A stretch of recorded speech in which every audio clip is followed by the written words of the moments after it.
dear students. Accounts with simple steps ಒಂದಿಗೆ ನಾನು Shweta sunshine academy.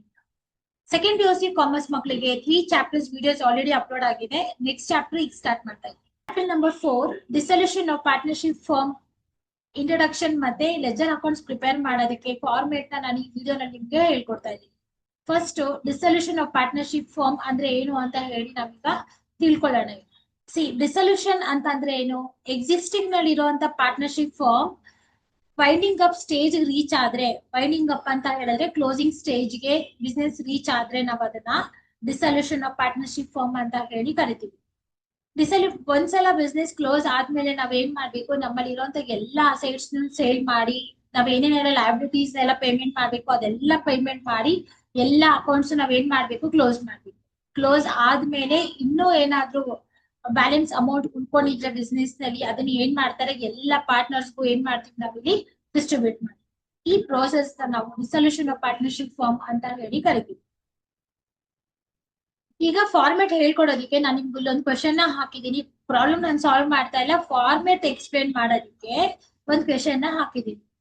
Format ನಾನು ನಿಮ್ ಫಾರ್ಮೆಟ್ ಅಂತ ನಿಮ್ಗೆ ಹೇಳ್ಕೊಡ್ತಾ ಇಲ್ಲ, ಕೆಲವೊಂದು ಸ್ಟೆಪ್ಸ್ ನ ಕೊಡ್ತಾ ಇದೀನಿ. ಆ ಸ್ಟೆಪ್ಸ್ ನ ನೀವು ಫೋಕಸ್ ಮಾಡಿದಾಗ ಪ್ರಾಬ್ಲಮ್ ತುಂಬಾ ಈಸಿ ಆಗುತ್ತೆ. 101% ಡಿಸಲ್ಯೂಷನ್ ಇಂದ 12 ಮಾರ್ಕ್ಸ್ ಗೆ ಒಂದು ಕ್ವೆಶನ್ ಎಕ್ಸಾಮ್ ಗೆ ಕಂಪಲ್ಸರಿ ಇರುತ್ತೆ. ಹಾಗಾಗಿ ಕಂಪ್ಲೀಟ್ ವಿಡಿಯೋ ನೋಡಿದಾಗ ಮಾತ್ರನೇ ಈ ಚಾಪ್ಟರ್ ನಿಮ್ಗೆ ಈಸಿ ಆಗೋದು. ಈಗ ನಾನು ಸ್ಟೆಪ್ಸ್ ಹೇಳ್ಕೊಡ್ತಾ ಇದ್ದೀನಿ, ಆ ಸ್ಟೆಪ್ಸ್ ನ ನೀವು ಫಾಲೋ ಮಾಡೋದ್ರಿಂದ ಲೆಜರ್ ಅಕೌಂಟ್ಸ್ ಏನಾಗುತ್ತೆ ನಿಮ್ಗೆ ನೀಟಾಗಿ ಅರ್ಥ ಆಗುತ್ತೆ. ಲೆಜರ್ ಅಕೌಂಟ್ಸ್ ಅಂತ ಬಂದಾಗ ನಾವು ಇಲ್ಲಿ 3 ಲೆಜರ್ ಅಕೌಂಟ್ ನ ಪ್ರಿಪೇರ್ ಮಾಡ್ತೀವಿ. ಒಂದು ರಿಯಲೈಸೇಷನ್ ಅಕೌಂಟ್, ಎರಡನೇದ್ ಬಂದು ಪಾರ್ಟ್ನರ್ಸ್ ಕ್ಯಾಪಿಟಲ್ ಅಕೌಂಟ್, ಮೂರನೇದ್ ಬಂದು ನಾವಿಲ್ಲಿ ಬ್ಯಾಂಕ್ ಅಕೌಂಟ್ ನಾವಿಲ್ಲಿ ಪ್ರಿಪೇರ್ ಮಾಡ್ತೀವಿ. ಕೆಳಗಡೆ ಇದೆ ನೋಡಿ, ರಿಯಲೈಸೇಷನ್ ಅಕೌಂಟ್ ಪ್ರಿಪೇರ್ ಮಾಡ್ತೀವಿ, ಪಾರ್ಟ್ನರ್ಸ್ ಕ್ಯಾಪಿಟಲ್ ಅಕೌಂಟ್ ಪ್ರಿಪೇರ್ ಮಾಡ್ತೀವಿ, ಫೈನಲಿ ನಾವಿಲ್ಲಿ ಬ್ಯಾಂಕ್ ಅಕೌಂಟ್ ನ ಪ್ರಿಪೇರ್ ಮಾಡ್ತೀವಿ. ಫಸ್ಟ್ ನಾವು ಪ್ರಿಪೇರ್ ಮಾಡ್ಬೇಕಾಗಿರೋ ಅಕೌಂಟ್ ಯಾವ್ದು? ರಿಯಲೈಸೇಷನ್ ಅಕೌಂಟ್ ನ ಪ್ರಿಪೇರ್ ಮಾಡ್ತೀವಿ. ರಿಯಲೈಸೇಷನ್ ಅಕೌಂಟ್ ಪ್ರಿಪೇರ್ ಮಾಡೋದಕ್ಕೆ ಟೋಟಲ್ ಆಗಿ 5 ಸ್ಟೆಪ್ಸ್ ಇದೆ. ಆ 5 ಸ್ಟೆಪ್ಸ್ ನಾನು ನಿಮ್ಗೆ ಇಲ್ಲಿ ಹೇಳ್ಕೊಡ್ತಾ ಇದ್ದೀನಿ. So have A little bit of patience and complete video ನೋಡಿದ್ರೆ ತುಂಬಾ ಈಸಿ ಆಗುತ್ತೆ. ಸ್ಟೆಪ್ಸ್ ನ ಈಗ ನಾನು ಸ್ಟಾರ್ಟ್ ಮಾಡ್ತಾ ಇದ್ದೀನಿ. ಸ್ಟೆಪ್ ನಂಬರ್ 1 ಏನಾಗಿರುತ್ತೆ ನೋಡಿ, ನಾನು ಈ ಕಡೆ ತೋರಿಸ್ತಾ ಇದ್ದೀನಿ ಅಂದ್ರೆ ಅದು ಅಸೆಟ್ ಸೈಡ್ ಆಗಿರುತ್ತೆ. ಸ್ಟೆಪ್ ನಂಬರ್ 1 ಏನಾಗಿರುತ್ತೆ, ನಮ್ಗೆ ಅಸೆಟ್ ಸೈಡ್ ಆಗಿರುತ್ತೆ, ಅಸೆಟ್ ಆಗಿರುತ್ತೆ. ಅಸೆಟ್ಸ್ ನಲ್ಲಿ ನಾವ್ ಏನ್ ಮಾಡ್ಬೇಕು, ಎಲ್ಲಾ ಅಸೆಟ್ಸ್ ರಿಯಲೈಸೇಷನ್ ಅಕೌಂಟ್ ಅಲ್ಲಿ ತಗೋತೀವಿ ಕ್ರಾಸ್ ಡೈರೆಕ್ಷನ್ ಅಲ್ಲಿ. ಅಸೆಟ್ ಸೈಡ್ ನಲ್ಲಿ ಇರೋದ್ರಿಂದ ನಾವ್ ಏನ್ ಮಾಡ್ಬೇಕು, ರಿಯಲೈಸೇಷನ್ ಅಕೌಂಟ್ ಅಲ್ಲಿ ನಾವು ಡೆಬಿಟ್ ಸೈಡ್ ನಲ್ಲಿ ರೆಕಾರ್ಡ್ ಮಾಡ್ತೀವಿ. ತಗೊಳ್ಬೇಕಾದ್ರೆ ನಾವು ಅಡ್ಜಸ್ಟ್ಮೆಂಟ್ ಮುಟ್ಟೋದೇ ಇಲ್ಲ. ಇಲ್ಲಿ ಅದ ಬ್ಯಾಲೆನ್ಸ್ ಶೀಟ್ ನಲ್ಲಿ ಏನ್ ವ್ಯಾಲ್ಯೂಸ್ ಇದೆ ಅಷ್ಟು ವ್ಯಾಲ್ಯೂಸ್, ಅದೇ ವ್ಯಾಲ್ಯೂಸ್ ನಲ್ಲಿ ನಾವ್ ಏನ್ ಮಾಡ್ಬೇಕು, ರಿಯಲೈಸೇಷನ್ ಅಕೌಂಟ್ ಅಲ್ಲಿ ನಾವು ಡೆಬಿಟ್ ಸೈಡ್ ನಲ್ಲಿ ರೆಕಾರ್ಡ್ ಮಾಡ್ತೀವಿ. ಫಸ್ಟ್ ಸ್ಟೆಪ್ ಇದು. ಇಲ್ಲಿ ನಿಮ್ಗೆ ಲೆಸ್ PBD ಅಂತ ತೋರಿಸ್ತಾ ಇದೆ. PBD ವ್ಯಾಲ್ಯೂ ಕಮ್ಮಿ ಆಗಿರೋ ಲೆಸ್ ಮಾಡಿರೋದ್ರಿಂದ ನಮ್ಗೆ ರಿಯಲೈಸೇಷನ್ ಅಕೌಂಟ್ ಅಲ್ಲಿ ನಾವು ಅದನ್ನ ಕ್ರೆಡಿಟ್ ಸೈಡ್ ನಲ್ಲಿ ತಗೋಬೇಕು. ಸ್ಟೆಪ್ ನಂಬರ್ 1 ಫೋಕಸ್ ಮಾಡ್ಬೇಕಾದ್ರೆ ನಿಮ್ಗೆ ಏನು ಕಂಪ್ಯಾರಿಸನ್ ಮಾಡಬೇಡಿ. ಅಸೆಟ್ ಸೈಡ್ ನಲ್ಲಿ ಏನೇನ್ ಅಸೆಟ್ಸ್ ಇದೆ ಎಲ್ಲಾ ಅಸೆಟ್ಸ್ ಕ್ರಾಸ್ ಡೈರೆಕ್ಷನ್ ಅಲ್ಲಿ ನಾವು ರಿಯಲೈಸೇಷನ್ ಅಕೌಂಟ್ ಅಲ್ಲಿ ಡೆಬಿಟ್ ಸೈಡ್ ನಲ್ಲಿ ತಗೋಬೇಕು. ಆದ್ರೆ ಒಂದ್ ಕಂಡೀಷನ್. ಸೊ ನೀವು ಫಸ್ಟ್ ಸ್ಟೆಪ್ ನಲ್ಲಿ ಎಲ್ಲಾ ಅಸೆಟ್ಸ್ ಟ್ರಾನ್ಸ್ಫರ್ ಮಾಡ್ಬೇಕಾದ್ರೆ ಕ್ಯಾಶ್ ಇನ್ ಅಂಡ್ ಅಥವಾ ಕ್ಯಾಶ್ ಅಟ್ ಬ್ಯಾಂಕ್ ಬಿಟ್ಟು ಮಿಕ್ಕಿದೆಲ್ಲ ಟ್ರಾನ್ಸ್ಫರ್ ಮಾಡಿ. ಅದಕ್ಕೆ ನಾನು ಇಲ್ಲಿ ಹಾಕಿದೀನಿ ಎಕ್ಸೆಪ್ಟ್ ಕ್ಯಾಶ್ ಅಟ್ ಬ್ಯಾಂಕ್ ಅಥವಾ ಕ್ಯಾಶ್ ಇನ್ ಹ್ಯಾಂಡ್ ಮಾತ್ರ ತಗೋಬಾರ್ದು. ಮಿಕ್ಕಿದ ಎಲ್ಲಾ ಅಸೆಟ್ಸ್ ತಗೋತೀರಾ. ಸ್ಟೆಪ್ ನಂಬರ್ 1 ಏನಾಯ್ತು, transfer of assets from balance sheet ಆಯ್ತು. ಸ್ಟೆಪ್ ನಂಬರ್ 1 ಆದ್ಮೇಲೆ ನಾನೀಗ ಸ್ಟೆಪ್ ನಂಬರ್ 2 ಹೇಳ್ತಾ ಇದೀನಿ. ಸ್ಟೆಪ್ ನಂಬರ್ 2 ಬಂದು ಲಯಬಿಲಿಟೀಸ್ ಆಗಿರುತ್ತೆ. ಲಯಬಿಲಿಟೀಸ್ ಬಂದು ಬಿಲ್ಸ್ ಪೇಯಬಲ್ ಮತ್ತೆ ಕ್ರೆಡಿಟಾರ್ಸ್. ಇಲ್ಲಿ ರೆಡ್ ಮಾರ್ಕ್ ಅಂತ ನಾನು ಏನ್ ಮಾಡಿದೀನಿ, ಆ ರೆಡ್ ಮಾರ್ಕ್ ಇರೋದು ನಾವು ರಿಯಲೈಸೇಷನ್ ಅಕೌಂಟ್ ಅಲ್ಲಿ ತಗೋಬಾರ್ದು. ಇದು ಸ್ಟೆಪ್ ನಂಬರ್ 2. ಸ್ಟೆಪ್ ನೋಡಿ, ಸುನಂದಾಸ್ ಲೋನ್ ಅಂದ್ರೆ ಪಾರ್ಟ್ನರ್ ಲೋನ್ ಅಂತ ಇದ್ದಾಗ ನಾವೇನ್ ಮಾಡ್ತೀವಿ, ಬ್ಯಾಂಕ್ ಅಕೌಂಟ್ ಹೋಗುತ್ತೆ. ಈಗ ಲೋನ್ ಅನ್ನೋದಕ್ಕೆ ಒಂದು ವಿಡಿಯೋ ಮಾಡ್ತೀವಿ. ಲೋನ್ ಅನ್ನೋದನ್ನ ಇವಾಗ ನೀವು ಕನ್ಫ್ಯೂಸ್ ಮಾಡ್ಕೊಳಕ್ ಹೋಗ್ಬೇಡಿ. ಈಗ ನಿಮ್ ಫೋಕಸ್ ಎಲ್ಲಿರ್ಬೇಕು ಅಂತಂದ್ರೆ ಸ್ಟೆಪ್ ನಂಬರ್ 2 ಏನಾಗಿರುತ್ತೆ, ಲಯಬಿಲಿಟೀಸ್ ಆಗಿರುತ್ತೆ. ಈ ಲಯಬಿಲಿಟೀಸ್ ನಾವೇನ್ ಮಾಡ್ಬೇಕು, ರಿಯಲೈಸೇಷನ್ ಅಕೌಂಟ್ ಅಲ್ಲಿ ಕ್ರೆಡಿಟ್ ಸೈಡ್ ನಲ್ಲಿ ಪೋಸ್ಟ್ ಮಾಡ್ಬೇಕು. ಇದು 2 ಸ್ಟೆಪ್ ನಲ್ಲಿ ನನ್ನ ಫೋಕಸ್ ಎಲ್ಲಿತ್ತು, ಬ್ಯಾಲೆನ್ಸ್ ಶೀಟ್ ಮೇಲೆ ಮಾತ್ರ ಇತ್ತು. ನಾನು ಎಲ್ಲೂ ಆಡ್ ಮಾಡಿಲ್ಲ, ಎಲ್ಲೂ ಮೈನಸ್ ಮಾಡಿಲ್ಲ, ಎಲ್ಲೂ ಕಂಪ್ಯಾರಿಸನ್ ಮಾಡಿಲ್ಲ.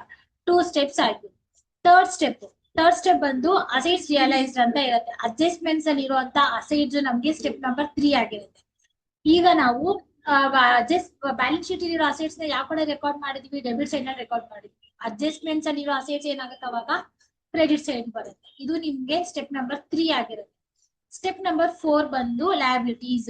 ಇಲ್ಲಿ ನೋಡಿ, ಬಿಲ್ಸ್ ಪೇಯಬಲ್ ಕ್ರೆಡಿಟರ್ಸ್ ಬಂದು ಲಯಬಿಲಿಟಿ. ಯಾವ ಕಡೆ ರೆಕಾರ್ಡ್ ಮಾಡಿದೀವಿ, ರಿಯಲೈಸೇಷನ್ ಅಕೌಂಟ್ ಅಲ್ಲಿ ಕ್ರೆಡಿಟ್ ಸೈಡ್ ಅಲ್ಲಿ ಇರುತ್ತೆ, ಬ್ಯಾಲೆನ್ಸ್ ಶೀಟ್ ನಲ್ಲಿ ಇರೋದು. ಅಡ್ಜಸ್ಟ್ಮೆಂಟ್ಸ್ ಅಲ್ಲಿ ಇರೋದು ಏನಾಗ್ಬೇಕು ನಮ್ಗೆ ಡೆಬಿಟ್ ಸೈಡ್ ನಲ್ಲಿ ಅದು ರೆಕಾರ್ಡ್ ಆಗ್ಬೇಕು. ಇದು ನಿಮ್ಗೆ ಸ್ಟೆಪ್ ನಂಬರ್ 4 ಆಗಿರುತ್ತೆ. ಸ್ಟೆಪ್ ನಂಬರ್ 5 ಬಂದು ಡಿಸಲ್ಯೂಷನ್ ಎಕ್ಸ್ಪೆನ್ಸಸ್ ಆಗಿರುತ್ತೆ. ಡಿಸಲ್ಯೂಷನ್ ಎಕ್ಸ್ಪೆನ್ಸಸ್ ಯಾವಾಗೂ ನಾವು ಡೆಬಿಟ್ ಸೈಡ್ ನಲ್ಲಿನೇ ರೆಕಾರ್ಡ್ ಮಾಡಿ. ಈ 5 ಸ್ಟೆಪ್ಸ್ ನ ಪಾಸ್ ಮಾಡಿದ ತಕ್ಷಣ ನೀವ್ ಏನ್ ಮಾಡ್ಬೇಕು, ಟೋಟಲ್ ಮಾಡಿ ಬ್ಯಾಲೆನ್ಸ್ ಅಮೌಂಟ್ ಏನ್ ಬರುತ್ತೆ, ಬ್ಯಾಲೆನ್ಸಿಂಗ್ ಫಿಗರ್ ನ ಎಲ್ಲ ಪಾರ್ಟ್ನರ್ಸ್ಗೂ ನೀವು ಡಿಸ್ಟ್ರಿಬ್ಯೂಟ್ ಮಾಡಿದ್ರೆ ರಿಯಲೈಸೇಷನ್ ಅಕೌಂಟ್ ಕಂಪ್ಲೀಟ್ ಆಗುತ್ತೆ. 5 ಸ್ಟೆಪ್ಸ್ ಇದೆ ಅಂದ್ರೆ ನಿಮ್ಗೆ ಗೊತ್ತಾಗ್ಬೇಕು. ಎಲ್ಲಾದ್ರೂ ನಿಮ್ಗೆ ಕನ್ಫ್ಯೂಷನ್ ಆಗ್ತಾ ಇದೆ ಅಂತ ಹೇಳಿದ್ರೆ ಸ್ವಲ್ಪ ವಿಡಿಯೋನ ಸ್ಟಾಪ್ ಮಾಡಿ ನಿಧಾನವಾಗಿ ಅಬ್ಸರ್ವ್ ಮಾಡಿ ಕೇಳಿಸ್ಕೊಳ್ಳಿ. ಸೊ ರಿಯಲೈಸೇಷನ್ ಅಕೌಂಟ್ ಏನಾಯ್ತು ನಮ್ಗೆ ಇವಾಗ ಕಂಪ್ಲೀಟ್ ಆಯ್ತು. ರಿಯಲೈಸೇಷನ್ ಅಕೌಂಟ್ ಆದ್ಮೇಲೆ ನೆಕ್ಸ್ಟ್ ಅಕೌಂಟ್ ನಾವು ಯಾವ್ದನ್ನ ಪ್ರಿಪೇರ್ ಮಾಡ್ತೀವಿ, ಪಾರ್ಟ್ನರ್ಸ್ ಕ್ಯಾಪಿಟಲ್ ಅಕೌಂಟ್ ಪ್ರಿಪೇರ್ ಮಾಡ್ತೀವಿ. ಪಾರ್ಟ್ನರ್ಸ್ ಕ್ಯಾಪಿಟಲ್ ಅಕೌಂಟ್ ಮಾಡೋದಕ್ಕೆ ಬ್ಯಾಲೆನ್ಸ್ ಕ್ವಶನ್ ಅಲ್ಲಿ ಇರುವಂತ ಬ್ಯಾಲೆನ್ಸ್ ಶೀಟ್ ನ ನಾನು ಇಲ್ಲಿ ಓಲ್ಡ್ ಬ್ಯಾಲೆನ್ಸ್ ಶೀಟ್ ಅಂತ ಹಾಕಿದೀನಿ. ಈ ಬ್ಯಾಲೆನ್ಸ್ ಶೀಟ್ ನಲ್ಲಿ 3 ಎಂಟ್ರಿ ತಗೊಳ್ಳೋದು ನೀವು. ಒಂದು ಕ್ಯಾಪಿಟಲ್ ಆಗಿರುತ್ತೆ, ರಿಸರ್ವ್ ಆಗಿರುತ್ತೆ, ಪ್ರಾಫಿಟ್ ಅಂಡ್ ಲಾಸ್ ಆಗಿರುತ್ತೆ. ಪಾರ್ಟ್ನರ್ಸ್ ಕ್ಯಾಪಿಟಲ್ ಅಕೌಂಟ್ ಅಲ್ಲಿ ಸ್ಟೆಪ್ ನಂಬರ್ 1 ಇದೆ. ಸ್ಟೆಪ್ ನಂಬರ್ 2 ನಲ್ಲಿ ನಾವು ಅಡ್ಜಸ್ಟ್ಮೆಂಟ್ಸ್ ಮೇಲೆ ಫೋಕಸ್ ಮಾಡಬೇಕು. ಅಡ್ಜಸ್ಟ್ಮೆಂಟ್ಸ್ ಅಲ್ಲಿ ನೀವು ಚೆಕ್ ಮಾಡಿ, ಅಡ್ಜಸ್ಟ್ಮೆಂಟ್ಸ್ ಅಲ್ಲಿ ಪಾರ್ಟ್ನರ್ಸ್ ನೇಮ್ ಇದ್ರೆ ಮಾತ್ರ ಪಾರ್ಟ್ನರ್ಸ್ ಕ್ಯಾಪಿಟಲ್ ಅಕೌಂಟ್ ಅಲ್ಲಿ ಎಂಟ್ರಿ ಬರುತ್ತೆ. ಇನ್ ಕೇಸ್ ಅಡ್ಜಸ್ಟ್ಮೆಂಟ್ಸ್ ಅಲ್ಲಿ ಎಲ್ಲೂ ಯಾವುದೇ ಪಾರ್ಟ್ನರ್ ಹೆಸರು ಇಲ್ಲ ಅಂತ ಅಂದಾಗ ಅಡ್ಜಸ್ಟ್ಮೆಂಟ್ ಇಂದ ಯಾವ್ದು ಎಂಟ್ರೀಸ್ ಬರೋದಿಲ್ಲ ನಮ್ಗೆ partners capital account. Step number 3 ಬಂದು ನಮ್ಗೆ ರಿಯಲೈಸೇಷನ್ ಅಕೌಂಟ್ ಆಗಿರುತ್ತೆ. ಅಲ್ಲಿ ನಮ್ಗೆ ಬ್ಯಾಲೆನ್ಸಿಂಗ್ ಫಿಗರ್ ಏನ್ ಬಂದಿರತ್ತೆ, ಕ್ರಾಸ್ ಡೈರೆಕ್ಷನ್ಸ್ ನಲ್ಲಿ ನಾವು ಪಾರ್ಟ್ನರ್ಸ್ ಕ್ಯಾಪಿಟಲ್ ಅಕೌಂಟ್ ಗೆ ಟ್ರಾನ್ಸ್ಫರ್ ಮಾಡೋದ್ರಿಂದ ಪಾರ್ಟ್ನರ್ಸ್ ಕ್ಯಾಪಿಟಲ್ ಅಕೌಂಟ್ ಕಂಪ್ಲೀಟ್ ಆಗುತ್ತೆ.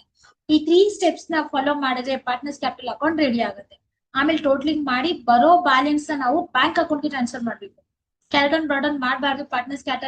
ಪಾರ್ಟ್ನರ್ಸ್ ಕ್ಯಾಪಿಟಲ್ ಅಕೌಂಟ್ ನ ನಾವು dissolution of partnership firm chapter ಅಲ್ಲಿ ಪಾರ್ಟ್ನರ್ಸ್ ಕ್ಯಾಪಿಟಲ್ ಅಕೌಂಟ್ ಅಲ್ಲಿ ಏನ್ ಡಿಫರೆನ್ಸ್ ಬರುತ್ತೆ, ಕಂಪ್ಲೀಟ್ ಡಿಫರೆನ್ಸ್ ಅಮೌಂಟ್ ನ ನಾವು ಬ್ಯಾಂಕ್ ಅಕೌಂಟ್ ಗೆ ನಾವು ಅದನ್ನ ಟ್ರಾನ್ಸ್ಫರ್ ಮಾಡುತ್ತೆ. ಬ್ಯಾಂಕ್ ಅಕೌಂಟ್ ಪ್ರಿಪೇರ್ ಮಾಡ್ಬೇಕಂದ್ರೆ ನಮ್ ಫೋಕಸ್ ಹೋಲ್ ಬ್ಯಾಲೆನ್ಸ್ ಶೀಟ್ ಮೇಲೆ ಇರ್ಬೇಕು, ರಿಯಲೈಸೇಷನ್ ಅಕೌಂಟ್ ಮೇಲೆ ಇರ್ಬೇಕು, and finally with partners capital account. ಇಷ್ಟು ಇನ್ಫಾರ್ಮೇಶನ್ಸ್ ನಿಮ್ಗೆ ಗೊತ್ತಿದ್ರೆ ಮಾತ್ರ ರಿಯಲೈಸೇಷನ್ ಅಕೌಂಟ್ ತುಂಬಾ ಈಸಿಯಾಗಿ ನೀವು ಸಾಲ್ವ್ ಮಾಡ್ತೀರಾ.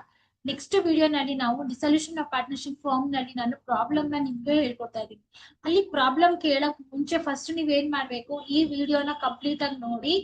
ನಾನು ನಿಮ್ಗೆ ಕ್ವಶನ್ ನಲ್ಲಿ ನಿಮ್ಗೆ ತೋರಿಸಿದೀನಿ 5 ಸ್ಟೆಪ್ಸ್ ಇದೆ ಅಂತ, ಅದನ್ನ ನೋಟ್ ಮಾಡ್ಕೊಳ್ಳಿ.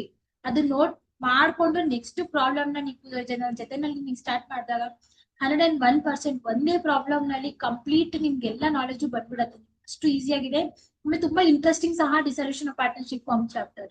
ಸೊ ಈಗ ಹೇಳ್ಕೊಟ್ಟಿರೋಂತ ಇಂಟ್ರೊಡಕ್ಷನ್ ಪಾರ್ಟ್ ಆಫ್ ಡಿಸಲ್ಯೂಷನ್ ಮತ್ತೆ ಫಾರ್ಮೆಟ್ ಅಂತ ಸ್ಟೆಪ್ಸ್ ಅಂತ ನಾನು ನಿಮ್ಗೆ ಹೇಳ್ಕೊಟ್ಟಿದೀನಿ. ಅದು ನೀಟಾಗಿ ಅರ್ಥ ಆಗಿದೆ ಅನ್ಕೊಂತೀನಿ. ಆದ್ರೂ ಇನ್ ಕೇಸ್ ನಿಮ್ಗೆ ಎಲ್ಲಾದ್ರೂ ಡೌಟ್ಸ್ ಇದ್ರೆ ಕಮೆಂಟ್ ಬಾಕ್ಸ್ ಅಲ್ಲಿ ಹಾಕಿ. ನಿಮ್ ಡೌಟ್ಸ್ ನ ಕ್ಲಾರಿಫೈ ಫಸ್ಟ್ ಡೌಟ್ಸ್ ನ ಕ್ಲಾರಿಫೈ ಮಾಡ್ತೀನಿ. ಆಮೇಲೆ ನೆಕ್ಸ್ಟ್ ವಿಡಿಯೋ ನಲ್ಲಿ ನಾವು ಪ್ರಾಬ್ಲಮ್ಸ್ ನ ಸ್ಟಾರ್ಟ್ ಮಾಡ್ತೀವಿ. Thank you so much.